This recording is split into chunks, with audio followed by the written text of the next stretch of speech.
န်ဆိုင်မြန်မာကနေပြန်လဲကြိုဆိုလိုက်ပါတယ်ဗျာ Demon Slayer တို့ Jujutsu Kaisen တွေပြီးသွားလို့ငါနောက်ထပ်ဘာ shonen ကအမိုက်စားကြည့်ရမလဲဆိုပြီးရှာနေတဲ့တငယ်ချင်းတွေရှိလားဗျဒါဆိုရင်တော့မှန်သွားပြီဒီနေ့မှာအသစ်ထွက်လာပြီးအချိန်တိုအတွင်းမှာ fan နေကြတဲ့အရန်ကိုရေပန်းစား hype ဖြစ်တဲ့ Gachi Akuta ဆိုတဲ့ dark fantasy shonen ကအသစ်အကြောင်းကိုပြပြပေးမှာဖြစ်ပါတယ်ဒီဇလန်လေးရဲ့အဓိက themes ကအရန်ကိုထူးဆန်းနေဗျလူတွေလွတ်ပစ်လိုက်တဲ့အမိုက်တွေမှာဝိညာဉ်တွေရှိတယ်အဲ့ဒီအမိုက်တွေကနေစွမ်းအားတွေရလာရင်ကောဆိုတဲ့ idea နဲ့သွားထားတာပါ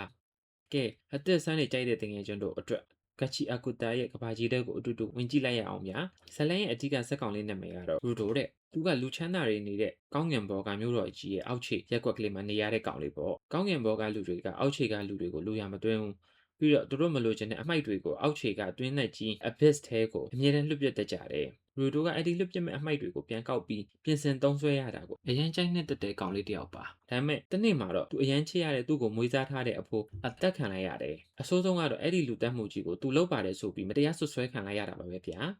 ဘသူကမှသူ့စကားကိုနားမထောင်တော့ပဲအောက်ခြေကအမိုက်တွင်းနဲ့ကြီး abyss ထဲကိုအရှင်းလက်လက်ပြစ်ချခံလိုက်ရတယ်အဲ့ဒီချိန်မှာရူဒိုရဲ့မျက်လုံးထဲမှာဒေါသတွေနာကြီးမှုတွေအပြည့်နဲ့ငါ့ကိုဒီလိုမတရားလုပ်တဲ့ကောင်းကင်ဘော်ကကောင်းတယ်အကုန်လုံးကိုပြန်ပြီးကလစားချိမယ်ဆိုတဲ့ရည်ရွယ်ချက်ကြီးကြီးမားမားတစ်ခုဖြစ်ပေါ်လာတော့တယ်။အောက်ခြေတွင်းနဲ့ကြီးရောက်သွားတဲ့အခါမှာတော့ရူဒိုတယောက် engine ဆိုတဲ့အရန်မိုက်တဲ့ဇက်ကောင်တစ်ကောင်နဲ့တွတ်တွေ့တယ်။အဲ့ဒီအောက်ခြေမှာလူတွေလွတ်ပစ်လိုက်တဲ့အမိုက်တွေအညှိုးတွေခန်းစားချက်တွေစုဝေးနေတဲ့မကောင်းဆိုးကအမိုက်တတော်ဝါကြီးတွေဖြစ်နေတာကိုတွေ့ရပါတယ်။အဲ့ဒီတတော်ဝါတွေကိုနှိမ်နှင်းဖို့အတွက် engine တို့လို cleaners ဆိုတဲ့အဖွဲ့အစည်းတစ်ခုရှိပါတယ်။ဒီနေရာမှာ Gachi Akuta အမိုက်ဆုံး power system တွေလာပြီဗျာ။သူကတမန်မော်စွမ်းအင်တွေတုံးတာမဟုတ်ဘူးဗျကိုအရမ်းမြန်နိုးတဲ့ကိုတန်မိုးထားတဲ့ပစ္စည်းတစ်ခုဥပမာဖက်နက်ထီလက်အိတ်ကနေတစစွမ်းအားတွေထုတ်ပြီးသုံးလို့ရတဲ့ဂျင်ကီဆိုတဲ့စနစ်ကိုသုံးတာရူရူဆိုရင်သူ့အဖိုးပေးထားတဲ့လက်အိတ်စုပ်လေးကိုအရန်ကိုတန်ဖိုးထားတော့အဲ့ဒီလက်အိတ်ကလေးကနေတစအစွမ်းထက်တဲ့ဂျင်ကီတစ်ခုဖြစ်လာပါတယ်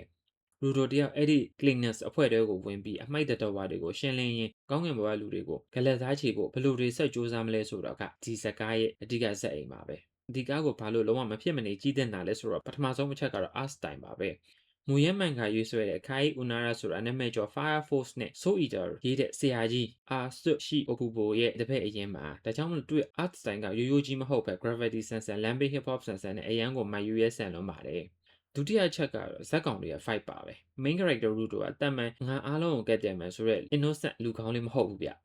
ဒေါသကြီးရဲ့ကြမ်းနဲ့အညှိုးကြီးရဲ့အဲ့ဒီလိုမျိုး anti hero ဆန်ဆန်သွားထားတော့ဇလန်းကပိုကြည့်လို့ကောင်းတယ်အခုဆိုရင်လည်း season 1ပြီးသွားပြီမလို့အပတ်တိုင်းစောင်းမှာပြင်းတဲ့တငယ်ချင်းတွေအတွက်တထိုင်နဲ့အပြက်ဇလန်းအစဆုံးကြည့်ချင်တဲ့သူတွေအတွက်လုံးဝကိုအန်ကိုက်ဖြစ်နေတဲ့ masterpiece ကားကောင်းလေးတစ်ခေါက်ပါဗျာအချို့အဖြစ်ပြောရရင်တော့ Gachi Akura ဟာ action ခက်ကြမ်းကြမ်း art style အမိုက်စားနဲ့ဇလန်းအသစ်အဆန်းတွေကိုရှာနေတဲ့တငယ်ချင်းတွေအတွက်လုံးဝကိုအန်ကိုက်ဖြစ်မဲ့ကားကောင်းလေးတစ်ခေါက်ဖြစ်တယ်။ကြီးရတာ Demon Slayer တို့ Fire Force တို့ပေါင်းစပ်ထားတဲ့ file မျိုးကိုရစီမှာပါ။ကဲတငယ်ချင်းတို့ရော Gachi Akuta season 1ကိုကြည့်ပြီးကြပြီလား။ကြည့်ပြီးတဲ့လူတွေရှိရင်လည်းဘယ်အခန်းကိုအကြိုက်ဆုံးလဲဆိုတော့ comment မှာဆွေးနွေးပေးကြပါဦးနော်။ဒီနေ့ဗီဒီယိုလေးကတော့တငယ်ချင်းတို့အတွက်အကျိုးရှိမယ်ဆိုရင်ကျွန်တော်ရဲ့ Anisite မြန်မာ channel လေးကို like and subscribe လုပ်ပေးဖို့အထူးတောင်းဆိုပါတယ်ဗျာ channel အသစ်ကလေးမို့တငယ်ချင်းတို့ရဲ့အားပေးမှုကကျွန်တော်တို့အများကြီးခွန်အားဖြစ်စေပါတယ်ဗျာနောက်ထပ်လည်းအခုလိုအမိုက်စား review တွေနဲ့ပြန်လာပါအောင်မယ်အားလုံးပဲ bye bye